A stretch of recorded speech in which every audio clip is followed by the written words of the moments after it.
Baik, ini suatu peristiwa besar ya. Presiden mengumpulkan para petinggi Polri, perwira-perwira tinggi dan sejumlah perwira menengah juga ikut hadir di Istana Merdeka Jakarta ya, hari Jumat kemarin, tanggal 14 Oktober.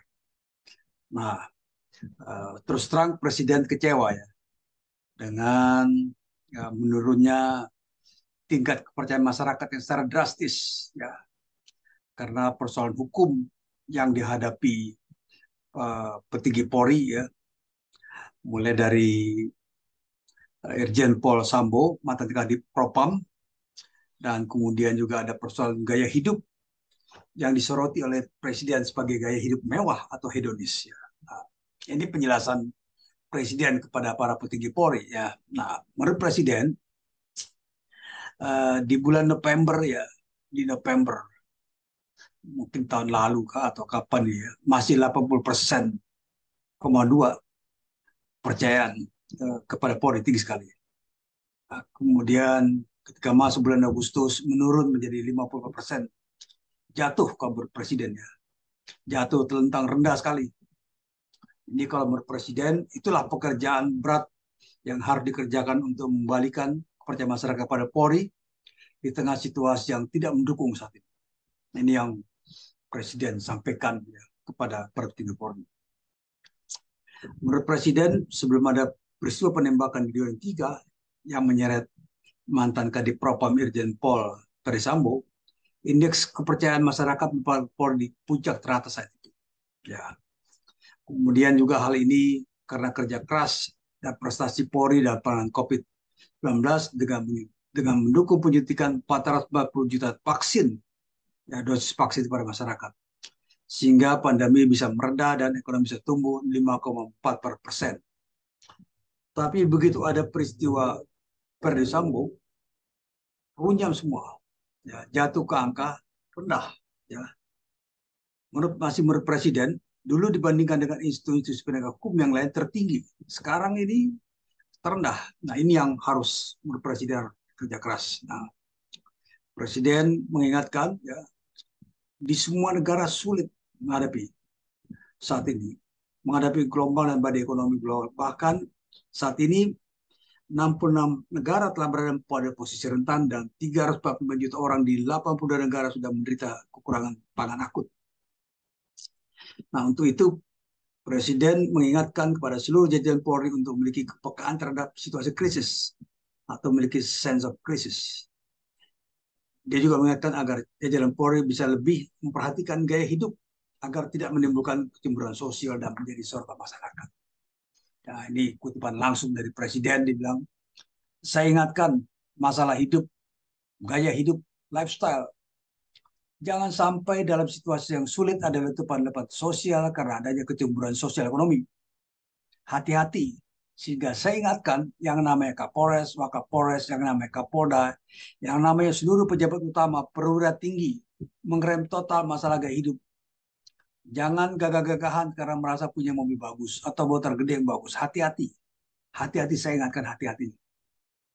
Ujar Jokowi. Ya, Jokowi mengingatkan bahwa teknologi pada masa sekarang telah menyebabkan perubahan interaksi sosial secara total. Ya.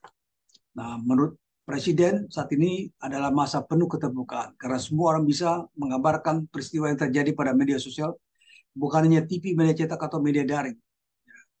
Saya selalu terlalu banyak mendapat sorotan, sehingga kembali lagi gaya hidup, urusan kecil-kecil, tapi itu bisa mengganggu kepercayaan terhadap Polri.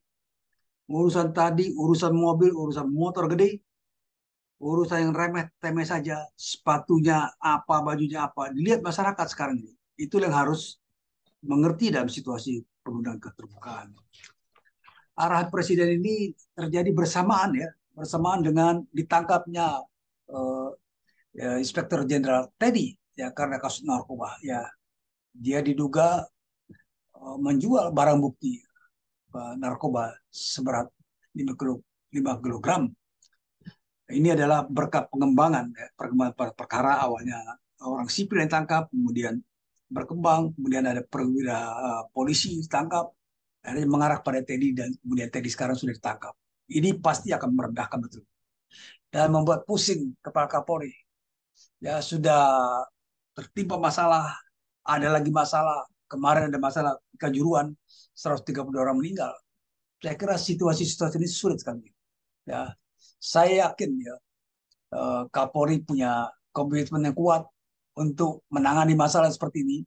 Tapi dari kalangan internal juga harus mendukung. Tidak punya pilihan lain. Ya, ya bersih-bersih. Ya kalau menurut kita dukung Kapolri. Dan kemudian juga mungkin ada pengawasan dari DPR RI, Komisi 3 untuk terus memantau perkembangan seperti ini dan memberikan dukungan serta ya saran-sarannya apa yang kita baik dilakukan Polri. Demikian juga mungkin Kompolnas ya, ya harus tidak hanya berhenti pada kerja-kerja menyedorkan nama Kapolri baru, tapi lebih dari itu ya, pengawasan, saran, demikian juga publik sangat peka sekali situasi sekarang ya. Kita berharap Polri bisa kembali ya, mendapatkan kepercayaan masyarakat, berbenah dengan sebaik mungkin, tidak ada pilihan lain. Saya kira itu yang paling paling apa namanya paling tidak ada pilihan lain. Ya, memang harus itu dikerjakan dan pahit memang. Jadi sudah tertimpa tangga, ditimpa tangga lagi. Ya, sudah ada kasus Sambo yang bunuh anak buahnya, kemudian merintangi penyidikan ini berakibat puluhan Polri kena masalah hukum, kena disiplin. Setelah itu belum lagi rendah, baru-baru kan perkara muncul lagi kasus apa namanya itu kasus tiar gas, gas air mata di Kejuruan. Luar biasa. Sekarang ini lagi, Irjen Teddy baru dipromosikan jadi Kapolda Jawa Timur, ditangkap. Luar biasa sekali. Ditangkap di ibu kota. Ya, saat ini perkaranya ditangani. Kita berharap bongkar habis saja perkara seperti ini.